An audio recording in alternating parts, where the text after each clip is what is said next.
GS with Shailendra नामक इस मंच पर आप सभी का बहुत बहुत स्वागत है। मैं हूं शैलेंद्र।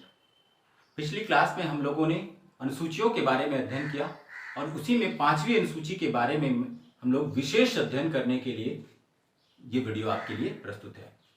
अनुसूची 5 की बात करें तो अनुसूची 5 जो है, जो टर्म उसमें प्रयोग किया गया, जो भाषा प्रयोग की गई, उसमें लिखा हुआ है कि अनुसूची 5 में अनुसूचित जाति, अनुसूचित एवं जनजातीय क्षेत्रों, अनुसूचित जाति शब्द का प्रयोग नहीं किया गया, बिल्कुल आप ध्यान रखेंगे, ये शब्द प्रयोग किया गया अनुसूचित एवं जनजातीय क्षेत्रों के प्रशासन एवं नियंत्रण के संबंध में विशेष प्रावधान। कभी कभी हम लोग देखते हैं कि इसको जो है SC ST के संबंध में हम याद कर लेते हैं, अनुसूचित जातियों जनजातियों का। मित्रों, अनुसूची 5 और अनुसूची 6 अनुसूचित जातियों के संबंध में बिल्कुल नहीं है। अनुसूचित जाति के संबंध में अनुसूची 5 और अनुसूची 6 का संबंध बिल्कुल नहीं है। ये दोनों अनुसूचियां जनजाति एवं स्थानीय समुदायों के संबंध में डील करती हैं। ये बिल्कुल आप स्पष्ट रूप से समझ लें। अनुसूची 5 जो कहता है कि जो अनुसूचित क्षेत्र हैं, उनके अनुसूचित या जनजाति जो क्षेत्र हैं, उनके प्रशासन एवं नियंत्रण के संबंध में विशेष प्रावधान है। यानी कि दो बातें आपको समझ में आ रही हैं, एक अनुसूचित क्षेत्र क्या है और फिर उसका विशेष प्रावधान क्या है नियंत्रण एवं प्रशासन चलाने का। इन दोनों बातों को हमको समझना है। अब ये समझना है कि ये अनुसूची विशेष रूप से क्यों जोड़ी गई। तो इस अनुसूची का उद्देश्य है कि जो स्थानीय समुदाय होता है, जो परंपरागत रूप से सबसे बहुत वर्षों से वहां पर वो निवास करते आया है कुछ ऐसे क्षेत्रों, विशिष्ट क्षेत्रों में, तो उस विशिष्ट क्षेत्र के प्राकृतिक संपदाओं पर उस स्थानीय समुदाय का प्राथमिक अधिकार को मान्यता प्रदान करना, कि उनका अधिकार प्राइमरी है और उनके अधिकारों की सुरक्षा करने की जिम्मेदारी इस अनुसूची को दी गई है। ठीक है। और तो उनकी सुरक्षा की जिम्मेदारी कैसी होगी, उसी के लिए विशेष प्रावधान बताए गए हैं। ऐसे ऐसे आप उनकी अधिकारों की सुरक्षा को सुनिश्चित कर सकते हैं। ठीक है। तो वर्तमान में ये 10 राज्यों पर लागू है।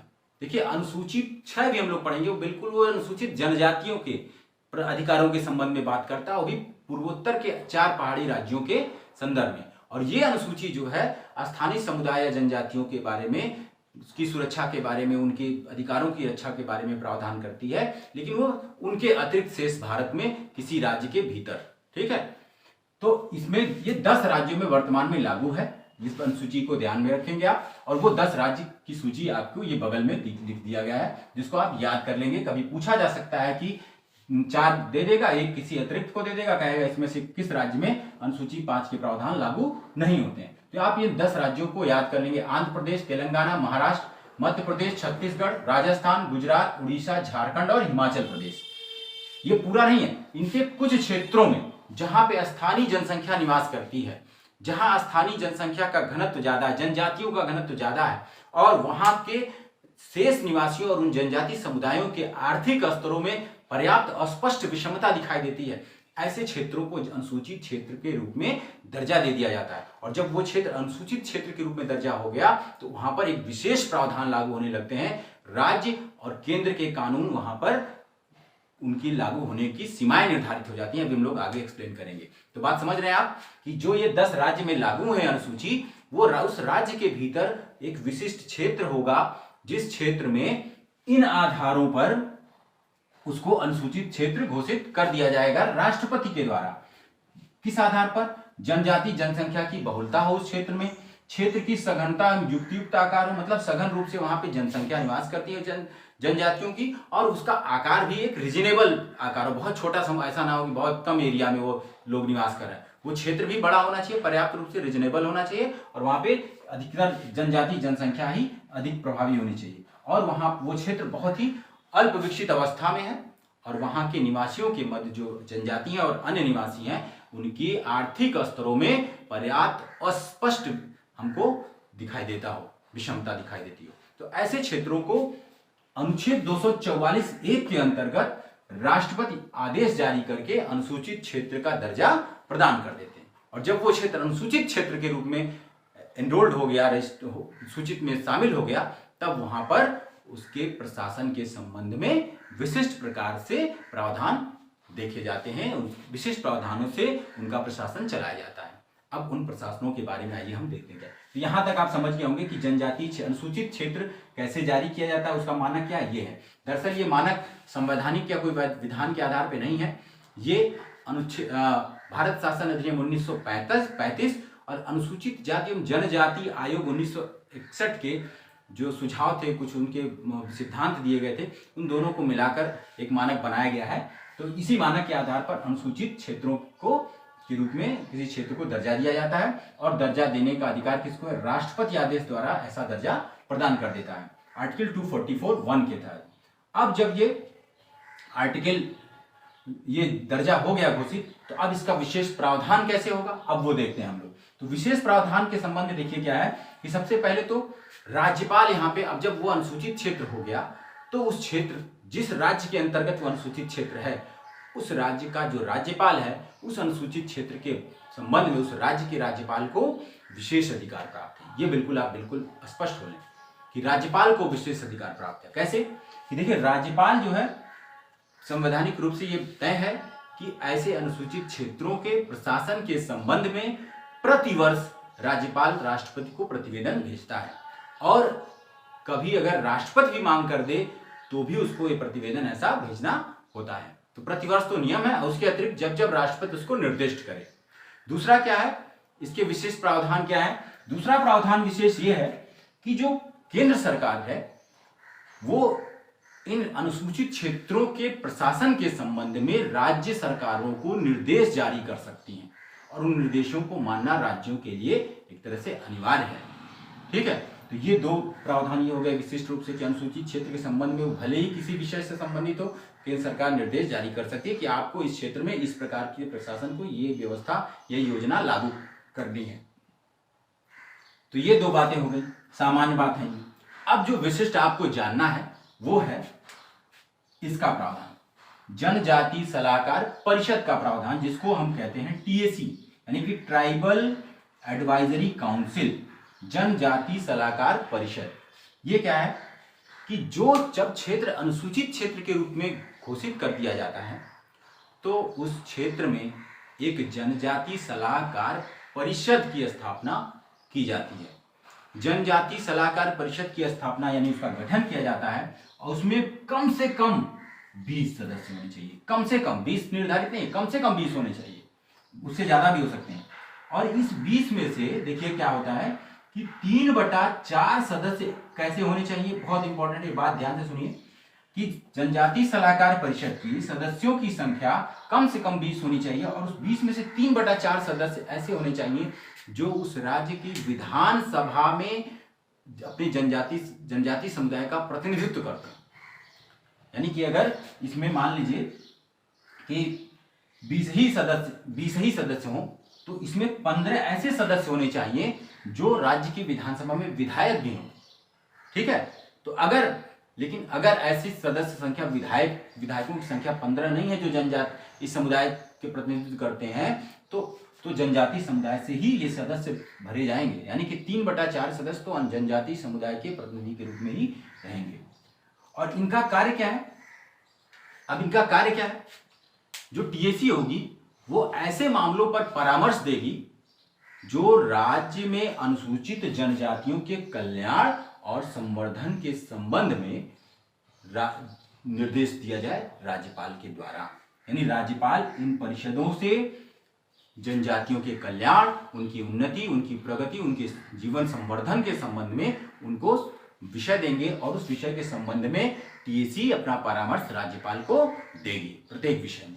ठीक है, ये इनका काम है। अब ये बात आप समझ गए कि टीएसी एक गठित हो जाएगी जो अनुसूचित क्षेत्र होंगे। अब इस टीएसी और राज्यपाल के पीछे अब यहाँ पे देखिए बात आ गई, हमने देखा कि राज्यपाल बहुत ही इंपॉर्टेंट कड़ी है। कहाँ पर? अनुसूची 5 के संबंध में, अनुसूचित क्षेत्रों के लिए। तो राज्यपाल को ही अनुसूची 5 के संबंध में विशेष अधिकार दिए गए हैं। वो विशेष अधिकार क्या है? देखिए, एक तो टीएसी के संबंध में ही राज्यपाल को बहुत विशिष्ट अधिकार प्राप्त है। वो कैसे कि राज्यपाल जो है, जो टीएसी यानी कि जनजाति सलाहकार परिषद है, उसके गठन के संबंध में, उनके सदस्यों की नियुक्ति, पदाधिकारियों की नियुक्ति, उस परिषद की बैठक कब होगी, कैसे होगी, उसका संचालन किस प्रकार से किया जाएगा, प्रक्रिया के नियम क्या होंगे, इनके संबंध में समस्त नियम नियमावली बनाने का अधिकार जो है वो राज्यपाल को प्राप्त है, यानी टीएसी के संबंध में भी। दूसरा ये प्राप्त है कि राज्यपाल संसद या उस राज्य के विधान मंडल के द्वारा कोई अधिनियम जो उस राज्य किसी अधिनियम को, किसी विशिष्ट अधिनियम को उस राज्य के जो अनुसूचित क्षेत्र है उस क्षेत्र में वो निर्णय ले सकता है कि वो अधिनियम उसमें लागू होगा अथवा नहीं लागू होगा। इसके लिए उसको राष्ट्रपति से अनुमति लेनी पड़ेगी। लेकिन अगर राज्यपाल चाहे तो संसद का कोई कानून या राज्य के विधानमंडल का कोई कानून उस राज्य के अनुसूचित क्षेत्र में लागू हो या ना हो ये निश्चय कर सकता है। तो ये राज्यपाल के पास विशेष पावर आप देख रहे हैं। फिर तीसरी पॉइंट के देखें कि राज्यपाल को उस अनुसूचित क्षेत्र में, उस राज्य के भीतर जो अनुसूचित क्षेत्र घोषित किया गया उस क्षेत्र में शांति और सुशासन चलाने के संबंध में, सुशासन की स्थापना हेतु नियम विनियम बनाने का भी अधिकार है राज्यपाल को। किस प्रकार? जैसे कि भूमि संबंधी अधिनियम, जो जनजाति समुदाय उस विशिष्ट क्षेत्र में रह रहा है वहां पर जो भूमि संबंधी या उत्तराधिकार या संपत्ति के संबंध में जो कानून होंगे वो राज्यपाल निर्णय लेगा। किस प्रकार के कानून होंगे? यानी कि जो संपत्ति है वो अगर जनजाति समुदायों से खरीदी बेची जाती है उसके संबंध में वो कानून बना सकता है उनके हितों की रक्षा के लिए।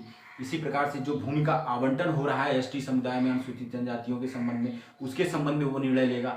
या जो ऐसे समुदाय वहां पर काम कर रहे हैं, ऐसे समूह जो साहूकार के रूप में काम कर रहे हैं, जो ब्याज पर लोगों को पैसा देते हैं जनजाति समुदाय को, उसके रेगुलेशन के लिए, उसके नियंत्रण के लिए राज्यपाल कानून बना सकता है। तो इस प्रकार से जो है स्थानीय शांति एवं सुरक्षा सुशासन के लिए वो नियम कानून बना सकता है। तो और ये नियम कानून जो बनाएगा तो ये ध्यान रखेंगे कि इस पर राष्ट्रपति की अनुमति इस पर जो है ये सब जब कानून बनाएगा वो, तो ये ध्यान रखेंगे कि वो सब नियम कानून बना रहा है, जितने भी ये काम कर रहा है राज्यपाल अपनी जितनी भी शक्तियों को एग्जीक्यूट कर रहा है यहाँ पर, उसमें यदि उस समय टीएसी गठन में है, अस्तित्व में है, तो उससे परामर्श लेना अनिवार्य है। वो स्वतः निर्णय नहीं लेगा। ये इंपॉर्टेंट बात है। यानी कि अभी हमने देखा कि टीएसी का गठन इसीलिए हुआ है कि राज्यपाल को वो विभिन्न विषयों पर जनजाति कल्याण एवं संवर्धन के संबंध में सुझाव देने के लिए उसका गठन हुआ है। तो जो निर्णय नियम कानून बनाए जाएंगे राज्यपाल के द्वारा वो जनजाति सलाहकार परिषद जो होगी उसके परामर्श से के बाद ही बनाए जाएंगे। और इनके संबंध में देखिए, इन शांति एवं सुशासन के संबंध में भी जो ये नियम बना रहा है, भूमि अंतरण, साहूकारी या भूमि आवंटन या नहर आदि के संबंध में जो भी वो कानून बनाएगा राज्यपाल, यदि उसने राष्ट्रपति से अनुमति प्राप्त कर ली है तो वो संसद और विधानमंडल के किसी कानून को निरसित कर सकता है कि वो उस क्षेत्र में नहीं लागू होंगे या इस संशोधनों के साथ लागू होंगे। ये निर्णय ले सकता है, ये निर्णय राज्यपाल ले सकता है। तो इस प्रकार से आप देखते हैं कि जो अनुसूची 5 है वो इन 10 राज्यों के में अनुसूचित क्षेत्र को घोषित करने, और अनुसूचित क्षेत्र घोषित हो गया तो उसका विशिष्ट प्रावधान, कैसे प्रशासन उसका चलेगा, वहां पर राज्यपाल और टीएसी जनजाति सलाहकार परिषद की भूमिका को आपने देखा। तो यहाँ टीएसी सलाहकार बोर्ड परिषद के रूप में होती है जो राज्यपाल को विशिष्ट विषयों पर प्रशासन चलाने के लिए जनजाति कल्याण के संदर्भ में उस अनुसूचित क्षेत्र में जो लागू होता है राज्यपाल को परामर्श देता है। और राज्यपाल को विशिष्ट मामलों में, कई मामलों में राष्ट्रपति की अनुमति भी प्राप्त करना अनिवार्य होता है और परामर्श उसको टीएसी से मिलना अनिवार्य होता है। टीएसी का संगठन भी हमने बता दिया कि 20 सदस्य होते हैं जिसमें से 3/4 सदस्य राज्य की विधान परिषद में, विधानमंडल में, विधानसभा में उसके मेंबर होनी चाहिए सदस्यता, ठीक है, जो इस जनजाति समुदाय का प्रतिनिधित्व करते हों। तो इस प्रकार से मित्रों ये अनुसूची 5 है जो कि आपको बिल्कुल समझ बनाने लेनी चाहिए, क्योंकि यहाँ से प्रश्न बन सकते हैं, राज्यपाल टीएसी से संबंधित प्रश्न बन सकते हैं, राज्यपाल की भूमिका से संबंध बन सकते हैं प्रश्न, और यहाँ से 10 जो राज्य हैं उनसे प्रश्न बन सकते हैं। आर्टिकल 244 एक जो है वो बताता है कि अनुसूचित क्षेत्र के रूप में इस क्षेत्र को राष्ट्रपति घोषित करता है। तो ये रही आज की वीडियो, और अगर ये क्लास आपके लिए उपयोगी है, आपके ज्ञानवर्धन में सहायक है, तो प्लीज़ आप इसको सब्सक्राइब करिए, इसको अन्य लोगों तक पहुंचाइए, ज़्यादा से ज़्यादा लोगों को लाभार्थी के रूप में जुड़ने के लिए प्रोत्साहित कीजिए। तब तक के लिए धन्यवाद।